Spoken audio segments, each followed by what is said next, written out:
résistance dans Kaboul, alors même que les Américains n'avaient pas achevé leur retrait du pays. L'armée en déroute n'a pas pu défendre la capitale. De nombreux militaires afghans ont alors choisi l'exil depuis un an par peur des représailles. Nos correspondants aux États-Unis, Mathieu Mabin et Fanny Allard, ont rencontré quelques-uns de ces hommes près de Washington. Leur reportage.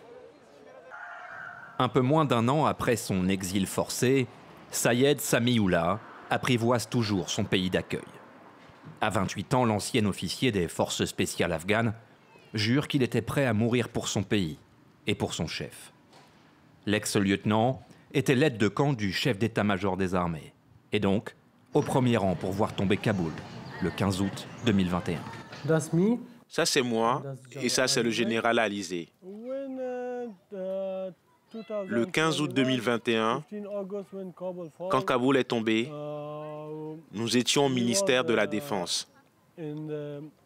Les talibans s'étaient approchés de la ville, mais on les croyait incapables de conquérir Kaboul.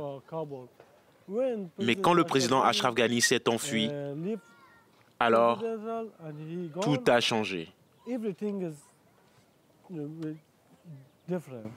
Quelques jours plus tard, Sami, comme des milliers d'autres soldats afghans, devait lui aussi abandonner son pays.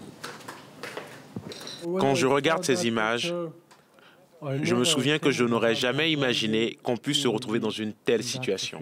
On est monté dans cet avion, j'ai pris cette photo. Là, il y a plus de 700 personnes. Et là, c'est un soldat des forces spéciales qui fait embarquer mon fils. Même s'il ne porte plus l'uniforme, Sami est toujours le fidèle aide de camp de son général. Le général Alizai, ancien numéro 1 de l'armée afghane, a lui aussi été exfiltré par les Américains. Il vit aujourd'hui quelque part en Virginie, dans un lieu tenu secret, où cohabitent officiers de l'armée américaine et personnalités à protéger. Chaque semaine, l'officier réunit quelques-uns de ceux qui, comme lui, faisaient les forces vives d'un État aujourd'hui disparu.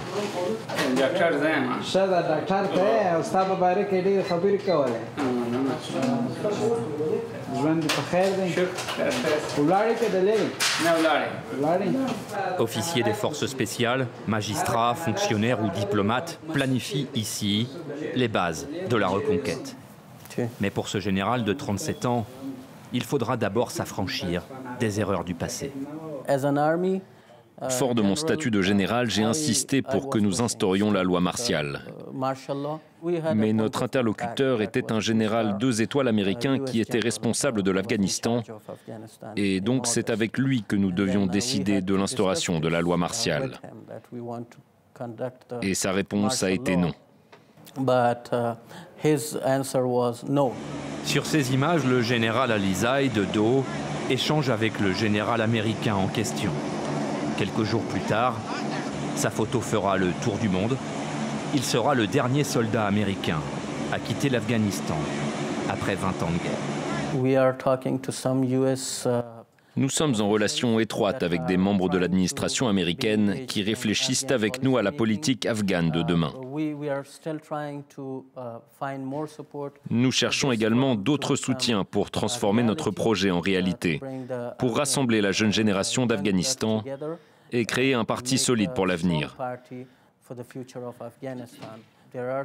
Nous avons des amis dans le Panjshir, des officiers supérieurs des forces spéciales qui travaillaient pour moi. On reste en contact. Une volonté de résistance par les armes donc, mais qui devra s'appuyer sur un projet politique. Nous partageons nos idées, nous construisons un projet politique et nous souhaitons désormais conseiller les États-Unis, les pays membres de l'OTAN, dans leur manière d'appréhender un retour en Afghanistan.